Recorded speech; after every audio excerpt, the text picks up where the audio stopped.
If you read my website, you'd know what's going on in the Pac-12. If you read my website, and I write on my website every day. So somebody help John understand how important my website is daily. Here's the latest on the Pac-12.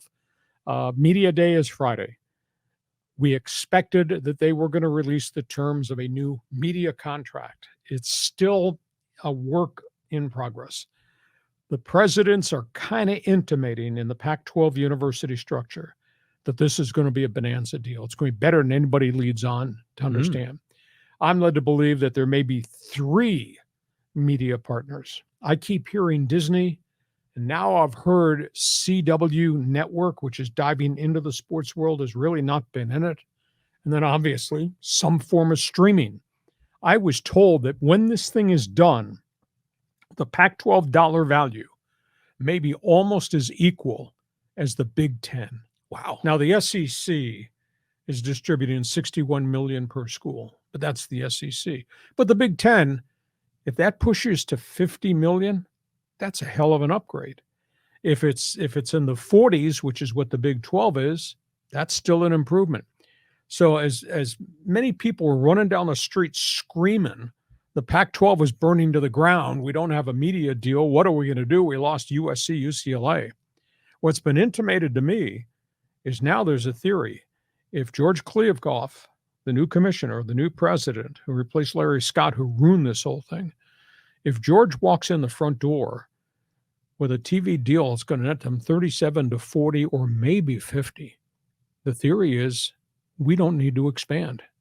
We'll just stay at 10. And we got Oregon, and we got Washington, and we got Arizona State, and we got Neon Dion in Colorado, and our conference can be okay. And I'll tell you, if this annual payoff goes to that 37 to 40 or maybe 50 million a year package, that's a bonanza. And therefore, we don't need to cut another piece of the pie to give San Diego State or SMU something. There's a theory out there, and it spins in now to what's going on in the Mountain West Conference also. There's a theory out there. What does San Diego State bring? TV sets? Yeah, maybe. But nobody watches San Diego State football on TV. Hell, they don't even go to the games. Struggle to average 17,000. Nobody in Dallas is watching SMU football on TV. They're Texas Longhorn and Texas A&M Aggie, Baylor Bear. So I think there's a misnomer here that, quote, TV sets are going to influence San Diego State getting an invite, SMU getting an invite. People are kind of intimating to me that guys that I work or network with who are pipeline guys that have their hands on the pulse of the Pac-12, of the opinion, this conversation, there's a stream there. It says, we don't need to expand. We'll just share this big pie amongst the 10 that have stayed. And everybody's waiting to see what life for UCLA and USC will be like going to the Big 10 a year from now. And I talked to a USC person today, and I said, you're traveling 21,000 miles in 12 weeks in college football. 21,000 back and forth to all those Big 10 games. And by the way, so is your basketball program.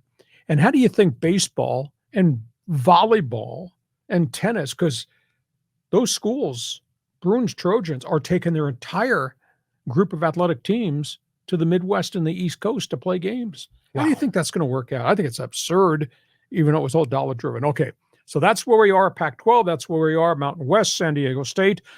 Finalized the deal to stay probably 2 more years. They have to pay all the legal fees for the junk that happened with the bad letters that were written by the President De La Torre. The Mountain West has kind of openly said, we understand the landscape continues to shift. If they leave, they leave. We were thankful that they were here. It's going to be catastrophic from a TV contract standpoint if the Aztecs eventually leave. But I think they're locked in now for at least 2 more years. And then we'll see if what's fact or what's fiction with the Pac-12. Stay at 10 or bounce back to 12? And does San Diego State and SMU really bring anything to the conference? Okay, that's my spin, yours. It's amazing. Imagine if you're J.D. Wicker.